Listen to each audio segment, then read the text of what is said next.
Kung naaalala ninyo, nung mga bata pa tayo, familiar ba kayo sa halaman na ito? Dahil yung mga lolo at lola natin may tanim na ganito. Ito lang naman ang tinatawag na Epicea faded jade o sa Tagalog, sampagitan ng apoy dahil kapag namumulaklak ito, ang pula ng bulaklak niya ay parang apoy. Alam niyo ba mga ka-jungle na ang mga dahon nito ay makapal at mabalahibo?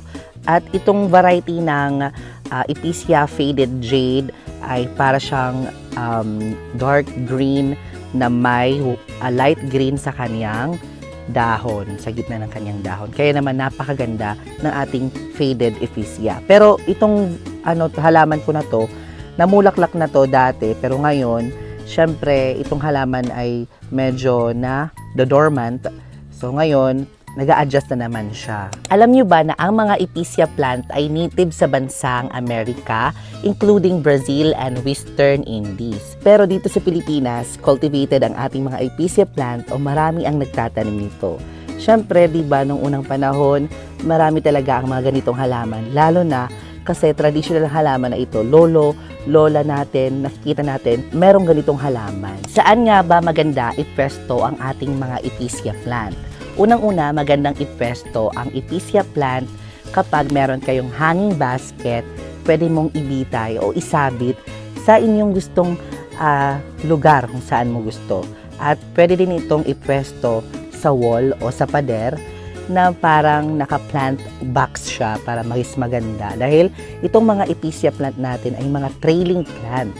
At saka alam nyo ba, maganda din po ito ipwesto ang ating mga Epicea plant sa ilalim ng mga puno, parang landscape ang itsura. Ang ating mga Epicea plant, alam nyo ba, gustong-gusto nila na palagi silang dinidiligan kapag nasa outdoor. At kapag sunlight naman ang pag-uusapan, ayaw nila ng full sun dahil nasusunog ang mga dahon nito. Madali kasing mag-dry ang mga Epicea plant. So, dapat nasa ilalim lang sila ng mga puno o meron silang katabing halaman para hindi sila mainitan. Gusto nila yung kahalumigmigan. At paano naman siya mapapabulaklak?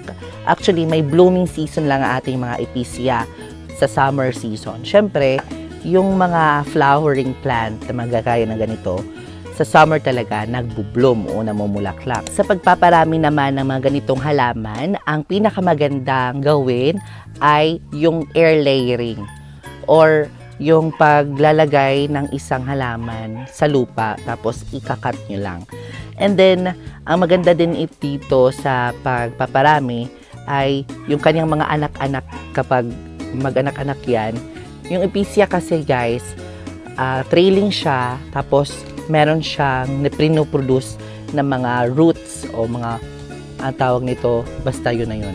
May pinoproduce siya ng mga roots. Kaya naman, madali lang siyang i-propagate. Ang mga ganitong halaman ay tradisyonal dito sa Pilipinas. Kaya naman, naaalala natin ang mga nakaraan kapag tayo ay nakakakita ng mga ganitong halaman. Kaya naman, pangalagaan natin ang mga ganitong halaman at paramihin na din ang mga native species dito sa Pilipinas. Ako si Mark of the Jungle. Maraming salamat sa panonood at kung nagustuhan nyo ang video na ito, i-click mo naman na yes at i-share mo ang video na ito. Maraming salamat sa panonood and I will see you next episode because more plant, less stress.